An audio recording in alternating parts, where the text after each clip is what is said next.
Hi, my name is Aidan Miller, and I am the founder of Kwizera Coffee. And I'm Matthew Stewart, and I'm a business advisor for Kwizera. So I grew up in East Africa. My parents have been missionaries there for over 20 years. And in my childhood, I was surrounded by many marginalized people groups and people who were suffering from extreme poverty, many of them my friends. So I wanted to do something about this. And 5 years ago, I helped to found a company called Crema. Crema was the first coffee shop in northern Rwanda, and we created a platform for youth empowerment. At-risk youth in our city would come and work for us. They would get job skills, but we would also send them through an entrepreneurial program that would help them launch their own companies. This business grew and became a nationally recognized brand. It was through my work with this company that I was connected with Lipscomb University in Nashville, Tennessee. And I moved to Nashville in 2019 and felt compelled to do something that would be a continuation of the journey that began all those years ago. So I founded Kwizera Coffee. Kwizera started as a mobile espresso service that was highly portable and convenient. We could roll it right into your office venue. And we started working with companies all around the city and getting large contracts. And in 2020, when the pandemic hit, many of those contracts were canceled and Kwizera had to pivot. And at the same time, many people in my community back home were struggling to eat because of the economic fallout of COVID-19. So we partnered with local coffee companies to be able to package and sell Kwizera coffee bags to fund food relief for thousands of families during that period. And it was through this work that I was connected with a wonderful organization in Nashville in the end of 2020, and Matt is going to talk to you a little bit about that. Yeah, so Kwizera means hope in the language of the Rwandans. And what was incredible about this partnership is that, like he said, in 2020, Kwizera was connected with an organization called Rocketown in Nashville, whose mission is empowering hope in the next generation, creating hope by empowering youth. So it's just a perfect fit, and it came at a perfect time. So Rocketown's success in Nashville has opened opportunities for them to launch into 10 different cities in the next 5 years. And because of the success of the partnership with Kwizera so far, Kwizera will get to be a vendor of choice in these new locations, really amplifying this mission of hope creation. So Kwizera started as a mobile espresso cart run out of a freshman dorm room. And within 2 years, we had a brick and mortar store. And this gave us an incredible platform and customer base to start working with organizations that are making real impact in the world. And two of those organizations we worked with very closely is Flint Global. Their minimum impact in the impoverished communities they work in is to help double household incomes through agricultural development, skills training, and other entrepreneurial programs. And we also work with Peace House, which is a transitional home in Kigali, the capital city of Rwanda, that helps to work with women who have been affected by the sex trafficking industry. They teach them how to make products, which they then sell to fund their transition back into society. And having this coffee shop also gave us a platform to take on one of the larger issues in our industry and something that's near and dear to my heart. And that is the issues in the coffee supply chain. So I want to talk to you guys about the coffee supply chain and how it works. It begins with the producer. These are the farmers that are operating in countries like Rwanda. Oftentimes, they have a small portion of their land that's dedicated to growing coffee, so they band together in what's called a cooperative. And the cooperative gives them a little bit more leverage to be able to sell to exporters, and the exporters work with the importers, and they distribute to roasteries all across the world, and that coffee ultimately ends up in the hands of the consumers. Right now, the National Agriculture and Export Board has set the price floor for green coffee as low as 12 cents a pound, for coffee that is then sold for over $20 at the end of the value chain. This is a huge gap, and we believe that we can fix this. So we would like to vertically integrate our supply chain and integrate it with blockchain technology to be able to provide transparent data to our consumers, but also to be able to record how much everybody is making along the process of this supply chain and give back more to the farmers at the beginning of this process. So we took our first steps to do this, and we purchased a coffee farm. And last year, we had about 836 trees, and we've grown to over 5,000 coffee trees with 200 macadamias intercropped, and it's already having real impact in the farming communities in Africa. Yeah, so the social impact of the farm, the Choco farm, which will become part of Kwizera Farms, is fourfold. First, it's going to provide better educational opportunities for the children of farming families, as well as agricultural training for those that are employed on the farm, as well as economic empowerment through job creation, and finally, some tangible rewards for quality performance like livestock. And what we really want to highlight is this economic empowerment aspect. During harvest season, Kwizera Farms will employ over 60 people from the local community. So I am ecstatic because this month we are breaking ground on our Eco Lodge. And this is going to sit on the farm. You see these green rolling hills. That's the valley that you'll be looking over where the farming operations take place. And we're going to have one central lodge and a couple A-frame units that'll be scattered across the farm. And this is going to provide a very key function as it will generate cash flow for the farming operations until our plants can reach a maturity to be able to export at scale. And this is very important because Rwanda's main industry, apart from coffee, is tourism. So this will allow for tourists to come and get a better understanding of what takes place at origin. And it's something that's going to be very important to drive our growth and sustainability in the future, and just one of the many revenue streams that Kwizera is working on to grow. So we're creating this incredible ecosystem where that if you as a consumer comes and buys a coffee from Kwizera, your money is going back into a cycle that is impacting thousands, whether it's the empowerment partners we're working with, or the farmers at origin, or the people who are employed and getting salaries in Nashville. It's this incredible vision that is coming to reality right now.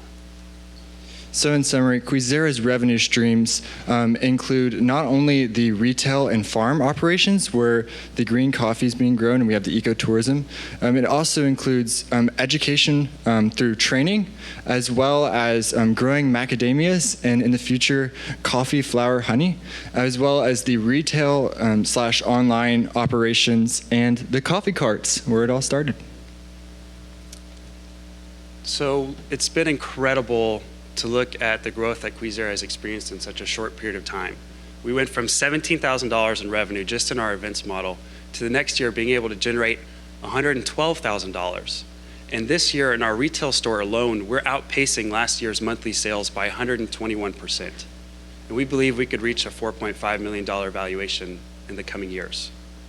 And as our customer base grows and we start to see a steady rise in our sales, it just gives us more leverage to be able to continue and work with the empowerment partners that we are currently. So I sold my first bag of coffee when I was 13 years old. And this company truly has been 9 years in the making. I had this vision to be able to do something for my community, to empower my friends to have opportunities that I was able to have as I grew. And it's been incredible to look back and see just how much that vision has truly come to reality. And we're not done yet. I need you guys' help to be able to continue to push forward in the future, to be able to take this thing even larger. And I'm so honored to be able to be here today and share my story. And I thank you guys for listening. And if you have any questions, we will take them now. Kwizera Coffee from Lipscomb University.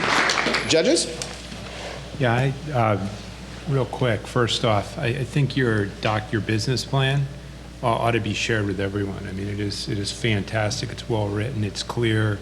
It's engaging. Thank you. But everyone should really take a look at it. It was excellent, whether you agree with the concept or not.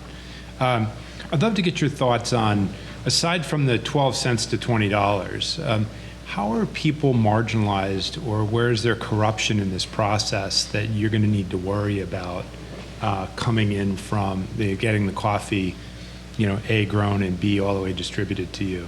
Yeah, that's a great question. Right now, Rwanda's main coffee exporter is Rwanda Trading Company, and they have a lot of funding, and they actually buy out some of these washing stations, so they have better control over what prices they can give. So by being able to create and encourage a model like this, where we have better connections with the coffee shops in America and the farms in Rwanda, we'll create a system where the government will not be able to manipulate what the farmers can get, and we can actually pay them a living wage. And some of the other ways that I would say people in Rwanda are marginalized is just limited access to good education and critical thinking skills. And through some of the operations of our company, we're going to be able to give that to the people, especially in the communities that we're working with. you talk a little bit more about the Eco Lodge? How do you think that's really going to benefit the company? What are the revenue that you think that will be generated off of that particular piece of your business that will support the farm that you have? Yeah, so I had mentioned that one of Rwanda's main industries apart from coffee is tourism. And they have many eco-lodges, especially in the north where the mountain gorillas live, that range between anywhere from $300 to $1,500 a night. They're huge on the hospitality industry, and by leveraging that model, it's going to allow for people to be able to come and spend money to stay on the farm, but that money goes back to fund the farming operations. So it's really crucial because it allows a small company like us to be able to fund our growth over time rather than having to go out and raise large sums of money and wait for the farm to be profitable. Okay. Hey, you'll have some operation costs for the Eco Lodge. So do you have a understanding of what the percentage will be of your operating costs for the lodge versus what could be spun off for the farm? Yes, so those two operations are separate, and mainly we'll run it almost like an Airbnb style, where we'll have somebody who will come in and turn the rooms, and then we'll have a driver who will take the individuals to come stay at the lodge. And so our operational expenses will go hand in hand with whenever somebody is booked, so we won't necessarily have to pay full-time staff to manage that. And it's going to be operating at about a 70% margin every time somebody books. So I looked at your projections. You show the majority of your revenue coming from the Eco Lodge versus your core business, which is, well, actually, what is your business? Yeah. So right now, our core revenues are coming from our retail stores, as that's been operational much longer than the coffee farm. Yeah. And the pro forma statements that I submitted for the business plan were regarding particularly what we believe is going to happen at the coffee farm. Because these entities have existed for years and are complex in their operations, being a multinational business, we had to choose between just doing the pro formas for the coffee farm or the coffee shop. And for this presentation, I felt like we should really lean into the lodge. So that's going to be kind of your core business is more kind of a farming Eco Lodge operation, and then you have kind of as a side, you have the coffee brand that you're going to be selling. Yes, the retail sales that are coming from our coffee shops are going to go hand in hand with the farming. And as we scale, as Matthew mentioned, with Rocketown to those other locations, we're going to be able to grow our farming operation to be able to meet that demand as well. So we'd like to see them generate similar revenue and grow together at the same time. Thank you. I love the tackling of the complexity of verticalizing supply chains to give back to the producers, which create a lot more value than the 12 cents they get in the current supply chain. What does that 12 cents go to with your model? And then secondly, could you talk a little bit more about blockchain? You said that's a component of your solution. If you could just talk a little bit about that. Yeah. So we are going to be building off of the Ethereum blockchain.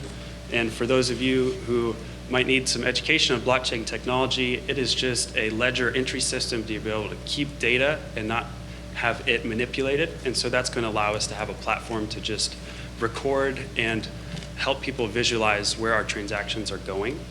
And we will be paying much more than 12 cents to our farmers. And in the current state, that 12 cents typically goes back to the farming families to fund their personal lives. They usually have to grow other agricultural goods on their farm to be able to even make a living wage.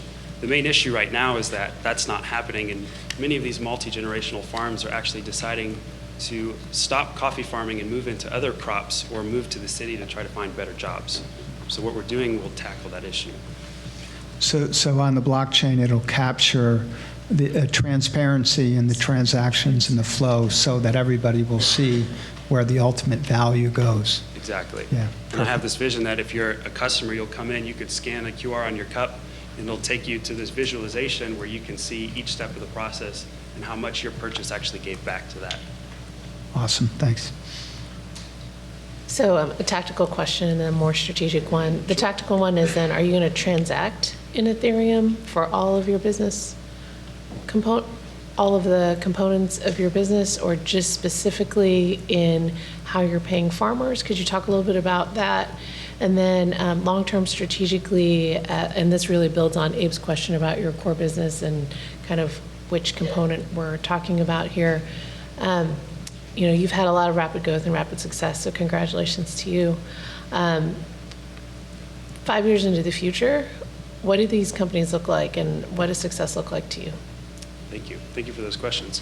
So for the first, we will most likely be doing all of our transactions in Rwandan francs, which is a local currency, and we'll build a system that will allow us to input the data and be able to maintain it. And if it comes to using Ethereum to do that, we will figure that out as we build out that database.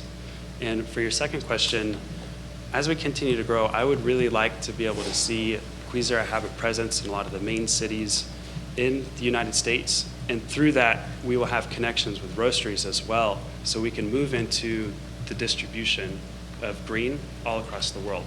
And I've had the privilege of being able to be in the industry for a while, and I have many connections with large companies, and so that will allow us to really have the contracts to scale this thing. And I think that this model is going to encourage other coffee companies to be able to follow in suit, and it's something that we could even replicate in other producing countries across the world. And I think it's going to make us very valuable in the marketplace. So last question, what's the competitive landscape? Because, I mean, this is a very competitive space. There's other brands that I've heard of that have attempted or are currently doing what you're doing.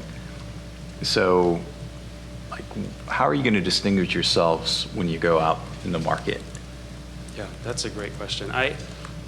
So far, being able to have that personal connection growing up in Rwanda, I understand how to operate there, how to do business, and what it takes. And a lot of times you'll see these foreigners or internationals that come in and they can set up similar systems, but they just lack this understanding of how to work locally. And our business is really going to be set apart because I know how to be able to establish the systems to make this thing work like other farms haven't, and do what we say we're going to do, and provide that transparency and give back more to the communities in a more impactful way. And I think that is a story that is going to stand out in the marketplace, and we're already seeing that happen in Nashville. We've had celebrities such as Aaron Rodgers come by and shop at our store, and it's making an impact, and people are noticing that we're different. Thank you.